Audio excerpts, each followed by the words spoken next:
Hola nuevamente, enseguida les leeré el resumen del libro Los Señores de las Finanzas, los 4 hombres que arruinaron el mundo de Liaquat Ahmed. Una depresión ocasionada por el hombre. Las décadas de 1920 y 1930 fueron una época de crisis, auges y caídas. El desempleo masivo cundía, los mercados bursátiles y las monedas caían, subían y volvían a caer. El punto más bajo se produjo a principios de la década de 1930, en lo más profundo de la Gran Depresión, que ahora la gente cree erróneamente que fue el resultado de una inevitable confluencia de acontecimientos. La verdad es que la depresión fue resultado directo de malas decisiones de los 4 principales bancos centrales de la época, Estados Unidos, Reino Unido, Alemania y Francia. Recortaron las tasas cuando deberían haberlas aumentado y las congelaron cuando deberían haber actuado. Se apegaron al patrón oro mucho más tiempo del que deberían. La década de 1920 fue una época, igual que hoy, en donde los banqueros centrales fueron colmados de un poder excepcional y un extraordinario prestigio. La historia de la crisis económica global tiene que ver en gran medida con el patrón oro, un poco de ortodoxia a la que los banqueros centrales se aferraron fervientemente. El patrón oro vinculaba el valor de la moneda a una cantidad equivalente de oro. A principios del siglo XX, los bancos centrales de las 4 principales economías occidentales tenían depósitos de oro que respaldaban su papel moneda y le daban valor. En 1914, 59 países utilizaban el patrón oro.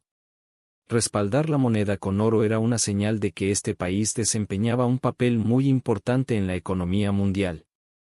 El oro era escaso, por lo que los gobiernos sujetos al patrón oro no podían aumentar significativamente la cantidad de dinero en circulación. El patrón oro frenó la inflación, pero no fue una panacea. Los bancos centrales son instituciones misteriosas, el detalle completo de su operación interna es tan complicado que son pocas las personas externas, incluso economistas, que en realidad lo entienden. Para 1914, el estándar de oro era ya una tradición económica, sin embargo la banca central era un nuevo concepto, particularmente para la economía más grande del mundo, que era los Estados Unidos. A pesar de su creciente importancia, sufrió una serie interminable de eventos de pánico financiero. Durante una racha de demanda de fondos bancarios en 1907, Pierpont Morgan de JP Morgan & Co. fue el banquero central de facto de los Estados Unidos. Mientras los banqueros, los economistas y los políticos impulsaban una manera ordenada de manejar las crisis, los norteamericanos desconfiaban tanto del poder centralizado que se negaron a crear un banco central. En 1913, el presidente Woodrow Wilson superó estas dudas y firmó la Ley de Reserva Federal, creando un sistema de 12 bancos regionales, supervisados por la Junta de Gobernadores de la Reserva Federal, Fed. La Fed de Nueva York estaba por convertirse en el banco regional de mayor influencia. Los banqueros de Nueva York designaron a Benjamin Strom para dirigirlo. Cuando las luces empezaron a apagarse sobre toda Europa, aquella fatídica primera semana de agosto, 1914, todos los banqueros y ministros de finanzas parecían obsesionados, no con preparativos militares, sino con el tamaño y duración de sus reservas de oro. Era uno de los 4 banqueros centrales que jugaron un papel crucial en los años que llevaron a la Gran Depresión. Los otros eran Montagu Norman de Gran Bretaña, Émile Moreau de Francia y Hjalmar Schacht de Alemania. Al inicio de la Primera Guerra Mundial, Alemania empezó a acaparar oro, anticipándose a una costosa guerra. El Reichsbank contaba con un valor de $500 millones americanos, el Banco de Inglaterra $200 millones americanos y el Banco de Francia $800 millones americanos. Para los ciudadanos europeos el oro tenía un alto valor. El 29 de julio de 1914, en medio del escándalo y de la inminente guerra, cerca de 30.000 personas formaron una fila de 1 milla de largo fuera del Banco de Francia, para intercambiar billetes por oro. Aunque el banco satisfacía dichas solicitudes, también salvaguardaba el oro que necesitaba para financiar la guerra. Entre las primeras víctimas de la guerra no solo están la verdad, sino las finanzas sólidas. Si aún no estás suscrito o suscrita es posible que te pierdas escuchar de grandes obras que tengo preparadas, si lo estás, sigue disfrutando. Los economistas y banqueros creían que había demasiado comercio internacional en juego para que las potencias europeas participaran en una larga guerra. Los banqueros centrales europeos se preparaban para la guerra protegiendo sus reservas de oro, aparentemente olvidando que, históricamente, la falta de oro no era impedimento para sostener largas y costosas guerras. Durante el fragor de la guerra, los gobiernos recurrieron a todos los medios, aumentaron impuestos, pidieron prestado o imprimieron dinero. Al continuar la guerra, el estándar de oro se convirtió en una importante pérdida. Los banqueros centrales abandonaron la regla de su época de paz, que consistía en emitir únicamente dinero respaldado por oro. Durante la Primera Guerra Mundial, la moneda en circulación se duplicó en Gran Bretaña, se triplicó en Francia y se cuadruplicó en Alemania. Mientras la guerra paralizaba las potencias europeas, la economía norteamericana despegó. Se convirtió en el proveedor más importante de materiales y suministros para los combatientes. Al final de la guerra, la naciente Fed amasó la reserva de oro más grande del mundo. El PIB anual de Alemania antes de la guerra era de 12.000 millones de pesos de dólares. Cargarlo con una deuda de 8 veces su ingreso anual hubiera sido el colmo de la locura. La guerra le costó a Europa cerca de 200.000 millones de pesos de dólares. Las insensatas políticas monetarias de la época de guerra le dejaron una enorme deuda y una moneda totalmente devaluada. Además del ya desvencijado andamiaje, los vencedores estaban empeñados en imponer un fuerte castigo financiero a Alemania. Los británicos querían 100.000 millones de pesos de dólares por reparaciones, 8 veces el Producto Interno Bruto de Alemania.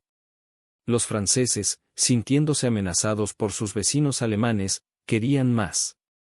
Las voces solitarias de la razón incluían a John Maynard Keynes, un joven economista de Cambridge.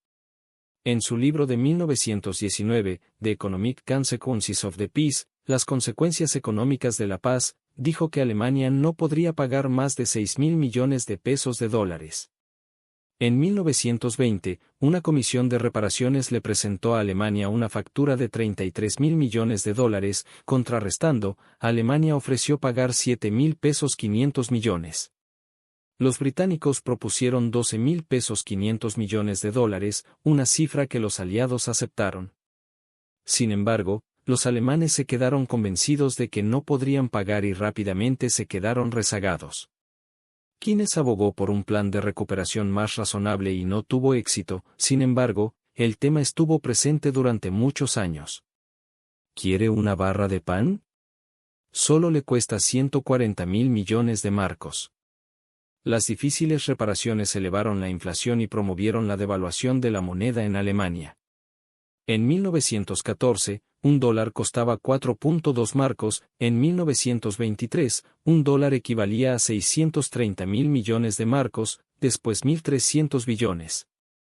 Un kilogramo de mantequilla costaba 250.000 millones de marcos, una barra de pan 140.000 millones de marcos. Los impresores de los gobiernos trabajan día y noche para producir moneda. El Reichsbank contrató imprentas privadas. Los pueblos empezaron a emitir su propia moneda. A principios del verano de 1928, con el Dow cerca de los 200, parecía que el mercado se iba a liberar verdaderamente de su atadura a la realidad económica y empezar su vuelo hacia algún lugar fantástico. Los eventos a finales de 1923 marcaron la mayor destrucción del valor monetario en la historia de la humanidad. El colapso del marco creó un beneficio para los extranjeros, que podían comprar un apartamento en Berlín por unos cuantos cientos de dólares. Pero los niños morían de hambre y en noviembre de 1923, los alemanes se amotinaron. Schacht se convirtió en comisionado de moneda. Supervisó la creación de una nueva moneda, el Rentenmark, reemplazando al Reichsmark. Astutamente, Schacht esperó hasta que el marco cayera a 4.200 billones frente al dólar, antes de introducir su nueva moneda al mercado. Esta medida permitió a Alemania recomprar su deuda con descuento. La moneda de Alemania recuperó su estabilidad rápidamente. En un par de años, sus valores se repuntaron, por lo que Schacht se ganó el sobrenombre de «milagro alemán». Debido A que una política monetaria activa era tan novedosa y el conocimiento de cómo funcionaba la economía era tan primitivo, los debates dentro de la Fed se tornaron sumamente confusos y a veces incluso incomprensibles. Los problemas de Alemania eran especialmente graves, aunque Gran Bretaña y Francia también estaban sufriendo. La balanza del poder financiero apuntaba a los Estados Unidos, quien insistía que Gran Bretaña y Francia le pagaran sus deudas de guerra.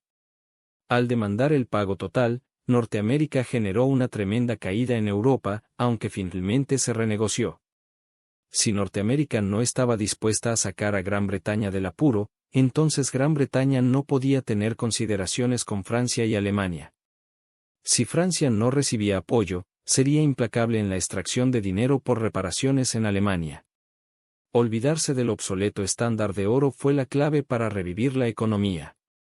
Fortalecidos en parte por la devaluada moneda de Alemania, Strong y Norman se aferraron al estándar de oro. Esta arraigada creencia les impidió reconocer sus problemas inherentes, como la escasez de oro.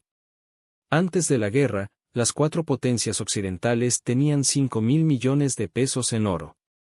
Para 1923, esta cantidad había aumentado a solo 6.000 millones de pesos de dólares, aunque los precios habían aumentado un 50%.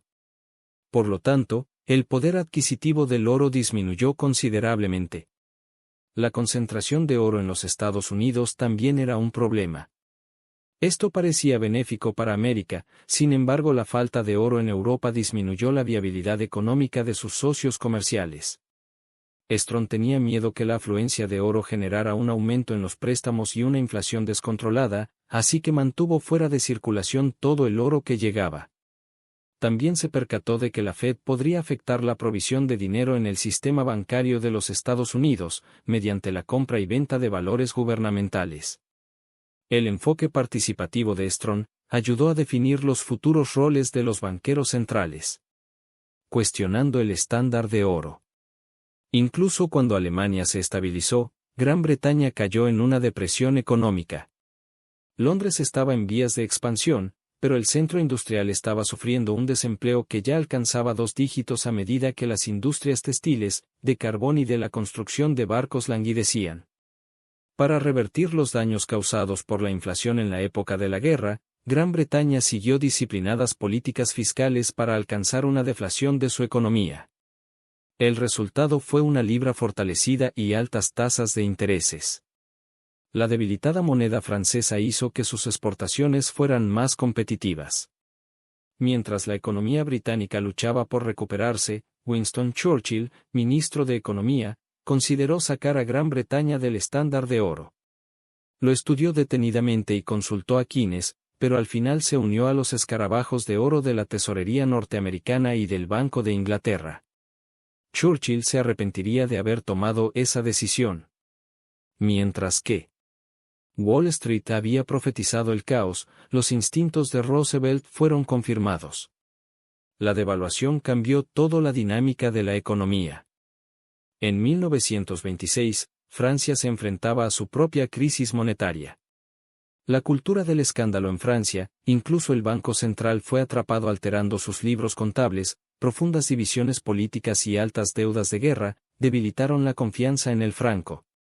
Con el franco descendiendo vertiginosamente, Émile Moreau es nombrado gobernador del Banco de Francia. Moreau estabilizó el franco manteniéndolo bajo y volteó la economía de Francia. La debilidad del franco permitió a los exportadores franceses vender a menor precio que sus rivales. La estrategia de Moreau funcionó por un periodo corto, pero eventualmente ayudó a desestabilizar la economía mundial. El crack del mercado de valores en Estados Unidos. A finales de la década de 1920, los banqueros se enfrentaron a una nueva amenaza: el aumento en el precio de las acciones. En agosto de 1927, Strong, presidente de la Reserva Federal Norteamericana, redujo las tasas, esperando reforzar la libra inglesa. Su decisión fue un fracaso. El mercado de valores de los Estados Unidos se disparó un 20% en 2 meses, creando las condiciones perfectas para una burbuja y un crack en 1929. La decisión de Strong resultó en una burbuja accionaria que extrajo capital de todas las naciones de Europa. Strong murió en 1928 a la edad de 55 años, dejando a su sucesor George L. Harrison frente a la burbuja bursátil. Norman convenció a Harrison que si elevaba las tasas, desinflaría la burbuja sin dañar la economía de los Estados Unidos. Pero Harrison no podía actuar solo. Cada vez que hacía el intento por mover las tasas, los gobernadores de la Fed en Washington se lo impedían. La idea de una política monetaria activa era tan nueva que nadie sabía qué hacer. A medida que los banqueros centrales de Estados Unidos discutían, la bolsa de valores caía. Fue hasta después del crack que la Fed empezó a liberar las tasas, pero se detuvo demasiado pronto. La Gran Depresión no fue un acto divino o el resultado de arraigadas contradicciones del capitalismo, sino el resultado directo de una serie de apreciaciones erróneas de los creadores de la política económica. Después del crack de la Bolsa de Valores de Estados Unidos, los bancos alemanes colapsaron, después cayeron los bancos de los Estados Unidos.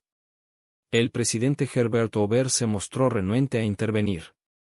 Sin embargo, su sucesor fue más bien un activista. En 1933, el primer acto oficial de Franklin D. Roosevelt como presidente fue cerrar todos los bancos de los Estados Unidos. Planeó un día festivo bancario para detener la demanda de fondos en los bancos norteamericanos. Sin efectivo, los norteamericanos extendían créditos entre sí y hacían trueques. En una transmisión de radio, Roosevelt persuadió a los depositantes para revertir la estampida bancaria. Después sacó a Estados Unidos del estándar de oro, horrorizando a banqueros e inversionistas. La táctica de Roosevelt funcionó, las acciones se duplicaron en 3 meses, los precios se elevaron y los costos de financiamiento cayeron en picada. No solo se alejó Roosevelt del oro, sino que empezó a comprarlo. El punto de vista de Roosevelt era completamente certero, el estándar de oro había sobrevivido a su tiempo. Dejar el estándar de oro también ayudó a Gran Bretaña. Su devaluada moneda estimuló las exportaciones, redujo las tasas de interés y lo sacó de la depresión. Francia se aferró al oro hasta 1936, convirtiéndose en el último país en salir de la depresión. Si este recurso te agradó, regálame un me gusta, y comparte para continuar subiendo material de este tipo. Sigue escuchando Audiobookitos. Hasta la próxima, amigos y amigas.